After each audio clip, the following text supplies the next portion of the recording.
Welcome to another video from Gweilo 60. Today I'm back in the studio, as you can probably see. I'm working on my audio, guys.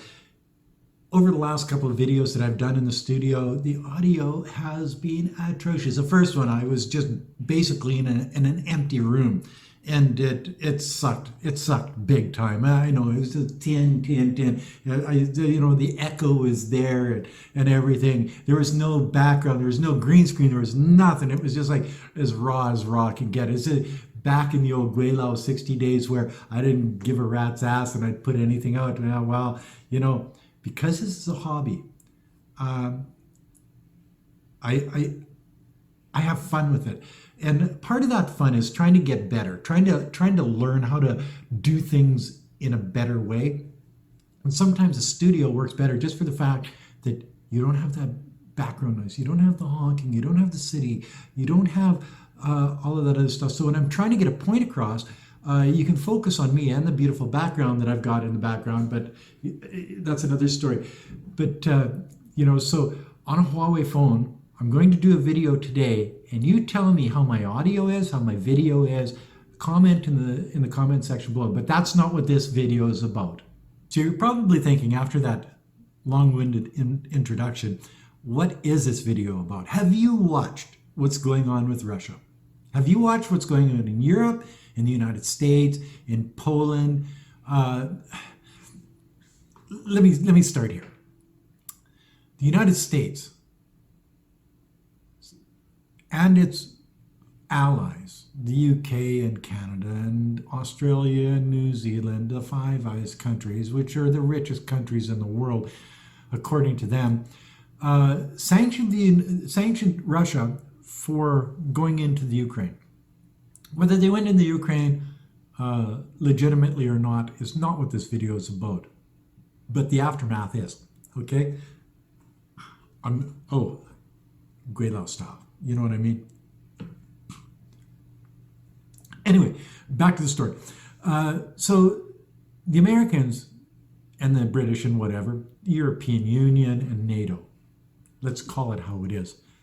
The European Union and NATO sanctioned Russia, shut down their 7 largest banks from being able to use the SWIFT system. The SWIFT system is what you use for international transactions when you're selling, say, oil or gas to another country.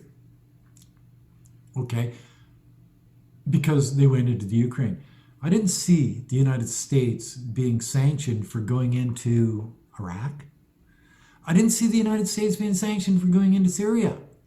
And I sure as hell didn't see the United States being sanctioned for the longest war in their history in Afghanistan. I didn't see that. So it's sort of like a one-sided coin, I guess, as far. But you see, and that's still not the point.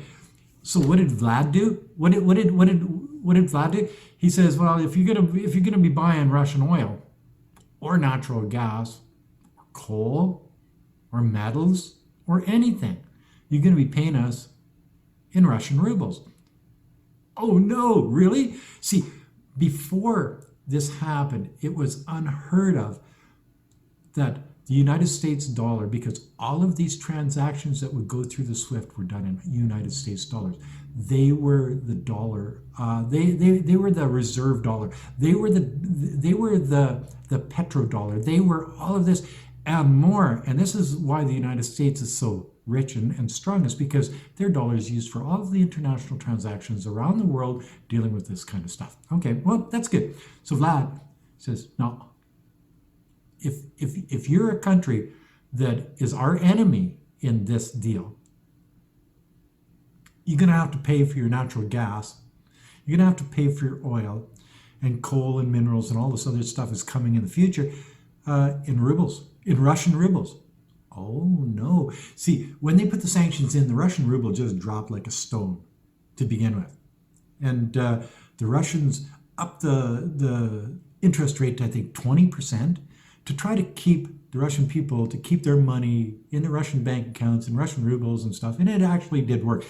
But because of this one thing that Vlad did, Vlad Putin, he's KGB, ex-KGB. The guy's smarter than he looks, obviously.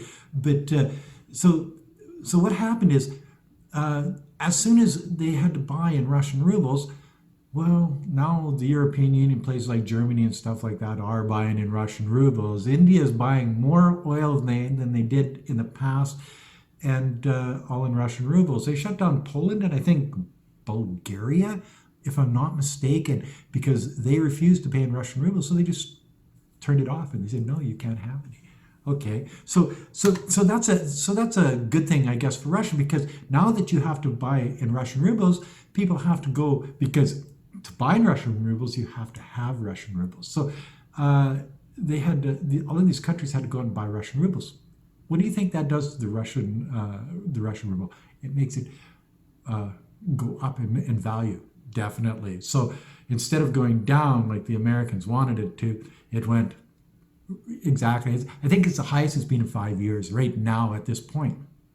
Okay, so the American dollar is not the only currency now. It used to be now that you can use to buy resources from other countries. I know, isn't that sweet? They had it all, and they weaponized their dollar. They weaponized the American dollar, and it's backfired on them. Oh my goodness! Gazprom ain't selling to Poland. Gazprom is not selling to Bulgaria. Gazprom is selling to Germany. Is selling to India. Is selling to, well, basically all the other European Union countries that are willing to pay in Russian rubles. I know, isn't that sweet? And what does this do for, because there's a shortage now, so what does this do for gas prices in places like Germany, places like the United States, even Canada? Through the roof, exactly, because there's more controversial issues in that trade right now, so the prices go up, and the politicians that made these rules on your behalf as a taxpayer, you're paying more because they sanctioned Russia, and it backfired on them because the politicians are not the smartest boys on the block, and that's just the way it is. And then you get China coming in, and China's the biggest importer of natural resources in the world, because they've got 20% of the world's population. They've got they're a thriving country. They've gone up 50% in purchases of oil and gas from Russia since this whole thing started. I think, if I'm not mistaken, India's gone up like 35%. The United States is still buying Russian oil and gas, only it's going to India, getting refined, and then being sent to the United States. Whatever, if that's the way they want to deal with it, that's fine. That's up to them. But China's benefiting, Russia's benefiting, India's benefiting. They just basically, the Russians basically just changed their focus from selling to Europe and looked at Asia instead to sell their products to, and it's working out for them. They're selling them at maybe a discounted rate, but then again, you don't have to ship it very far into China. And what has this done to the global percentage of the United States dollar as a reserve currency? Well, it's going down. It's been going down for a while because people are losing confidence. You see, before this Russian thing, everybody had confidence in the UK pound. They had confidence in the American dollar, thinking that they're strong. They're always going to be the reserve currency. They're always going to be the currency that's going to be used in international trade for, well, the petrodollar and stuff like this. So when the Russians started using, well, the Russians making you use rubles to buy their oil and gas, well, this sort of changed that confidence in the American dollar, in the British pound, in that type of political system, where they saw that if Russia could do it, then other countries like maybe Venezuela can do it. See, Saudi Arabia and the United States made a deal back, I think it was in the 70s, that all oil would be bought in American dollars, and this is what this is basically what I'm talking about. But that's fodder for another video. It's too much to put into this one. But now that that confidence is eroded, now that the other countries see what Russia's doing, and they know that it can be done, where before this all happened, it was all fantasy that you could actually sell in your own currency to bolster your currency, like the American dollar has been bolstered over the years because it was a petrodollar. What a concept, eh? So when you are a country like the United States, and when you weaponize your dollar, when you try to use it against other countries around the world to change their political views, and those countries are stronger, like Russia is, like China is right now, maybe they won't listen to you. Maybe what they'll do is they'll do exactly like what Putin did. Vlad, I like that, Vlad, it sounds like a vampire. But the idea is that they can change the system. They're running countries, so I think it's 170 or 180 million in Russia, but then you've got China right across the way there with 1.4 billion. You've got places like that the Americans have pissed off in the past, like Iran, Iraq.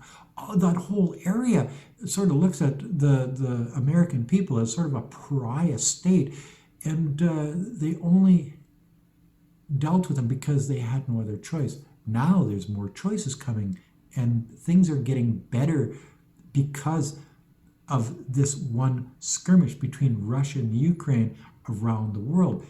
They don't have to put up with the American dominance of everything anymore. They know that there's an alternative, and it's because the American politicians, not the people, because there's a difference between the American politicians, the American government, and the American people. We all know that because everybody says that about China. So it's got to be the same in the States, right? Right? So anyway, the sanctions backfired. The bans backfired. Russia basically just went and sold to another country or another set of countries, and turned their back on the European Union and the Americans because they could, because they're strong enough now. Anyway, if you like this video, as always, like, comment, subscribe. Tell me if you like my audio. Tell me if you like the video. Tell me if you like the green screen. And until next time, thanks for watching. Peace out. Bye now. Oh, don't forget to like, subscribe, hit the like button, hit the subscribe button, and put a couple bucks on the Patreon account. I just spent $2,000 on another computer. It's getting expensive. This hobby is an expensive hobby. Until next time, peace out. Bye now.